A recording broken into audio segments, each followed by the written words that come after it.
Di sini aku bakal ngejelasin apa itu negosiator.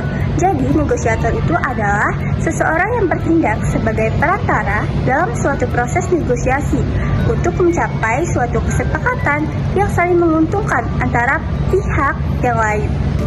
Nah, apa sih tujuannya? Jadi tujuan dari negosiator yang pertama itu adalah untuk mencapai suatu kesepakatan.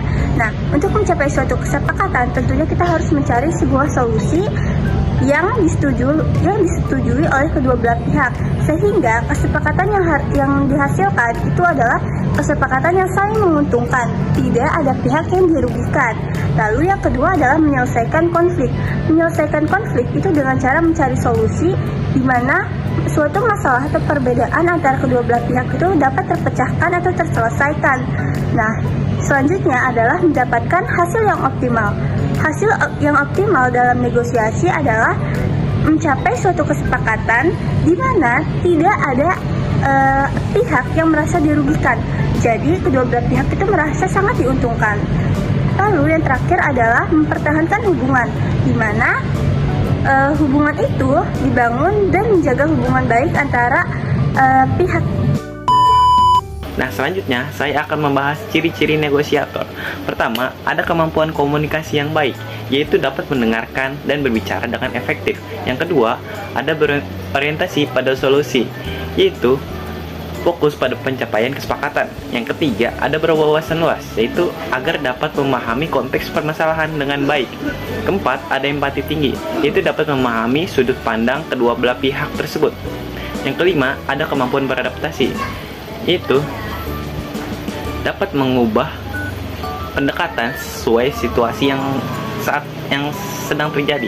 Keenam, ada jiwa tenang, yaitu tidak mudah terprovokatif ataupun emosi terhadap hal-hal kecil. Nah, selanjutnya saya akan membahas tugas dan peran negosiator. Pertama, yaitu menyampaikan informasi. Tugasnya negosiator itu menyampaikan informasi secara jelas kepada semua belah pihak. Nah, kedua, memecahkan masalah, yaitu tugasnya mengidentifikasi solusi yang dari konflik yang sedang terjadi ataupun konflik yang ada. Ketiga, yaitu mengelola konflik. Nah, tugas negosiator itu mendorong dialog ataupun mengurangi ketegangan saat terjadinya negosiasi. Nah, keempat, yaitu mengambil keputusan. Tugas negosiator itu membantu mencapai keputusan secara bersama-sama dari terjadi negosiasi tersebut agar tidak ada yang merasa dirugikan, diuntungkan satu sama lain, ataupun dicurangkan. Nah, selanjutnya aku bakal ngejelasin jenis-jenis negosiator. Nah, yang pertama itu ada negosiator formal. Biasanya seseorang profesional yang terlibat dalam bisnis, hukum, atau politik. Nah, yang kedua ini ada negosiator informal. Orang yang berperan dalam negosiasi sehari-hari seperti dalam keluarga atau persahabatan. Nah, yang ketiga ini ada negosiator internal. Bernegosiasi di dalam organisasi atau kelompok. Nah, yang keempat ini ada negosiator eksternal, bernegosiasi dengan pihak luar organisasi. Nah, saya akan menjelaskan karakteristik negosiasi yang efektif. Yang pertama ada win-win solution, kesepakatan yang menguntungkan kedua belah pihak. Yang kedua ada komunikasi terbuka, semua pihak berbicara dengan jujur dan transparan. Yang ketiga ada saling menghormati, menghargai pendapat satu sama lain. Yang keempat fokus pada kepentingan bukan posisi, memprioritaskan kebutuhan bersama bukan keinginan pribadi. Dan yang terakhir ada kerjasama, semua pihak bekerja sama untuk mencapai solusi. Selanjutnya, langkah-langkah dalam negosiasi. 1. Persiapan mengumpulkan informasi terkaitan masalah dan pihak terlibat, menentukan tujuan yang ingin dicapai. 2. Pembukaan melalui diskusi dengan memperkenalkan pihak-pihak yang terlibat, menjelaskan tujuan dan aturan dalam negosiasi. Nah, 3. Pengungkapan. Masing-masing pihak menyampaikan pendapat dan kepentingannya. 4. Nawar-menawar.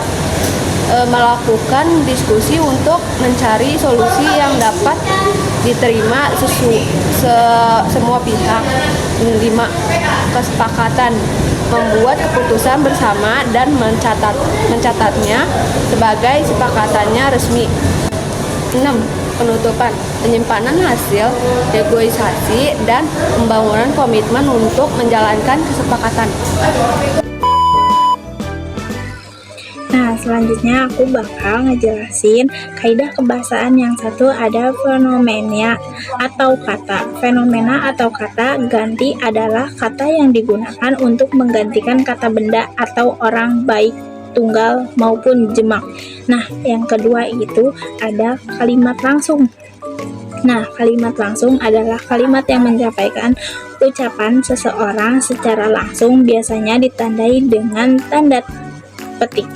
Nah, yang ketiga adalah kalimat deklaratif. Kalimat deklaratif adalah kalimat yang berfungsi untuk memberikan informasi, menyatakan fakta, atau menyampaikan pendapat.